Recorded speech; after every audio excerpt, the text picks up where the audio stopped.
Hey guys, Dave from Nerdarchy, for Nerds by Nerds, and I am hanging out with... I'm Erin, America's best friend, and I work at Think Geek. And today we're going to be talking about characters, concepts, and character builds for a group of adventurers going to a vampire's ball.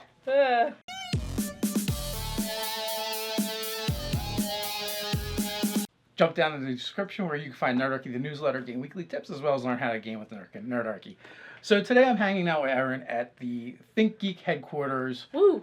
We're getting ready to play some D&D, some 5e. You helped us out and made up all the characters for that. But before we jump into that, what do you do here at Think Geek? I do a little bit of everything. So I work on the product marketing team, mostly doing content creation, which is my favorite thing to do. I'm also answering Facebook messages and a little bit of social media. So at all the videos that we do a weekly live show that I call myself the producer of. It's not really an official title, but I do get to give stern looks to Jeff and Bianca on camera, which is the best part of my week. Nice. Well, I think you can definitely put producer right on your resume. Yes, first thing, producer. So character builds and character creations, yes. Was that on your Think Geek resume as well? It might as well be. There's a lot of math and creativity and content creation involved. So... we have 6 players, I believe, yes. And you came up with 4 of the characters. Yes, your friend Nate, as well as one of our coworkers, Nick, didn't trust me enough, apparently, to make... Nate's giving me the look now. To make all of the characters. But I did make the other 4 just to make it easy. We were on a strict timetable trying to get this thing together, so just wanted to, have everyone have a peaceful time, come in, and have everything ready to go. So... you came up with some really interesting ideas. I had fun reading the Think Geek website where you put this all down for everyone to check out, so you guys can check that out. I'll actually put a link in the description. Yeah, we wrote a blog post about it, so I did write all those character descriptions up. So what are we looking at? What do we got? We have 4 beautiful characters that I've created. You actually created the setting. We said we wanted something Halloween themed, so we can make this a little bit of a Halloween event. And you presented us with a vampire's ball. And so I said... who would be attending this vampire's ball, this monster mash, if you will. And so I created some sort of like horror Halloween archetype characters, more or less. One of them is a monster hunter who is based a little bit off of Van Helsing. Her name is Armada von Singhel. So I believe she's probably going to find herself in a target-rich environment. Yes, exactly. I realized as I was making her, actually, I didn't know too much about Van Helsing from the original Dracula story. Mm-hmm. I'm pretty sure I read it in high school, but where did that go, right? So I did base it a lot off of that Hugh Jackman movie, as well as a little bit of the supernatural. So she's a monster hunter. She was born into the life, and she sees things as black and white, good and evil, and she travels the land looking for nobles who need her help to rid their lands of. I don't think that's going to be a problem with the vampire's ball at all. Exactly, yeah. She's going to definitely have a lot of targets to look for, so maybe even within her own party as well. The second one I created was sort of a werewolf character, based on a little bit of a wolf man. His name is Harold Howard Copperworth. And he was a bugbear who was raised by a chef's guild, and they taught him the ways of polite society when he was found. And so he struggles hard. He was in the employ of a noble, and through some incident in his past he won't speak about, he was fired. But he had reached the rank of head butler in that household. And all he wants is to be a proper butler and know all the manners and be in civilized society, but he has an animal instinct within that he can't control. And he's a barbarian, so he has to fight against that rage, which is helpful in a battle, not so much at a ball, perhaps. or in the kitchen. Or in the kitchen. What background did you go with for him? I gave him a guild artisan background. Oh, nice. Does he have cooking utensils? He does have cooking utensils with him, in case he has to whip anything up in the midst. Do you need a meringue? You can never underestimate the value of a good set of cooking utensils.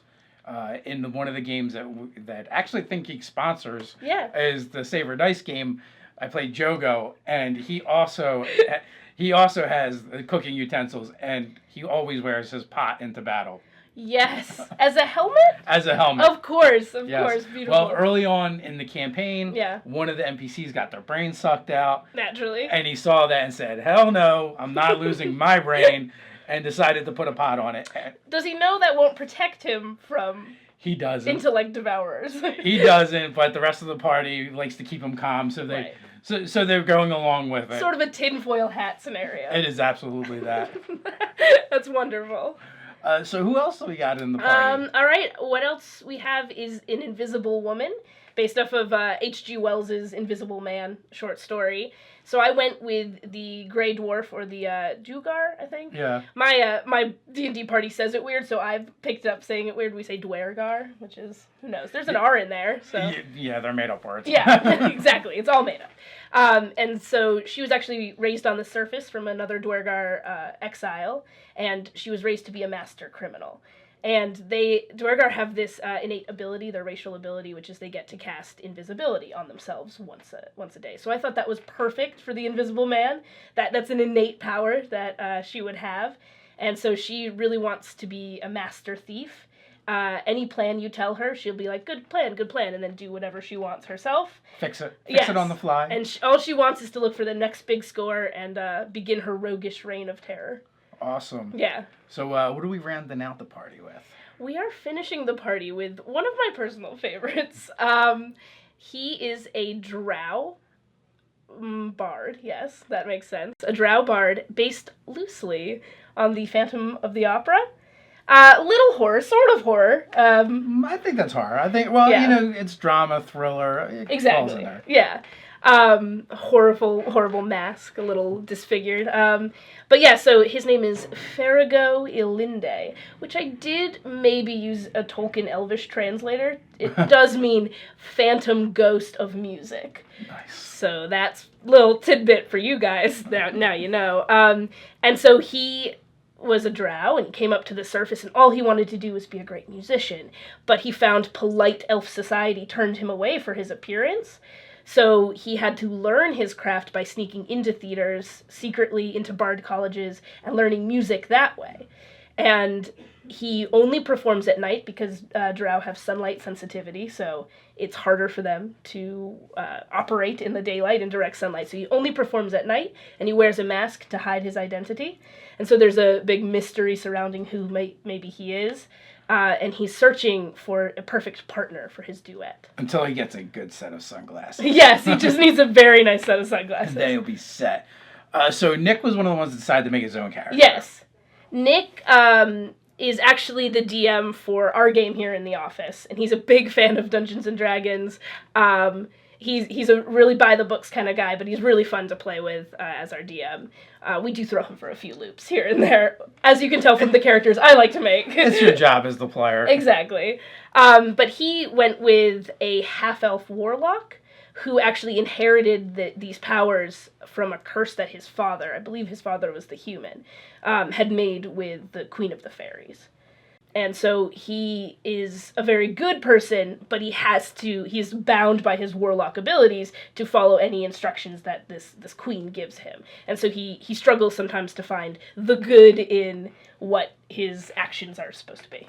That could be very interesting in the party. You never know who's going to show up at a vampire's ball. Exactly, and that's going to be a really fun scenario to watch play out. And then Nate the Nerdarchy guys will be playing a necromancer, Fallen Azamar as well. Yeah. Now, if you had to make up two more characters, did you have any in mind? I was playing with a creature from the Black Lagoon. Probably, are they Tritons? Yeah, Triton is in Volo's Guide. Yes, so either a Triton or like a Dragonborn. Probably a cleric or a druid, some sort of a nature-based magic. And I was also trying to see if there was any way to get like maybe a Morticia Addams. Sort of like a classic witch in there, or some sort of a gothic creature as well. Yeah, that one might have just been another spell, maybe a sorceress. Yes, or something like exactly. that. Yeah. But we had, so Nate and Nick had created theirs first before I came in, and I said, we already have two spellcasters, I don't want to round out the party with like a sorcerer. Although I did say, healing magic, who needs that? Well, you did say to me, we're pretty much every man for himself, we're on our own. Yeah, well listen, it's a one-shot, no one has to survive the game. That's true. Well, you did an awesome job. I was really impressed with the characters you came up with. The concepts were a ton of fun, so I can't wait to see what happens when we actually start playing. I'm so ready. And how they all interact with each other and the other guests at the ball. Yeah, who else is attending this ball? Oh, you guys will see soon enough. Wonderful. I am so happy I'm not playing, so I do not have to be worried about any of my beautiful children. Oh, that's right. You're not actually in the No, I'm running the stream. While I think that I'm an animated and excellent player to have at the table, I am also the most knowledgeable about the streaming software. So don't curse my knowledge. Curse my impeccable knowledge. Well, I want to thank you for hanging out with me today. I'm looking forward to hanging out with you as I GM and you run the stream around us. I'm sure you'll hear me laughing. It's so nice to not have to worry about GMing and running the things going on as well. I imagine so. So, guys, what do you think about the characters she came up with? Let us know. We got a place for it down in the comments below. While you're at it, like, share, and subscribe. Thanks, Erin. Until next time, guys, stay nerdy. Stay nerdy.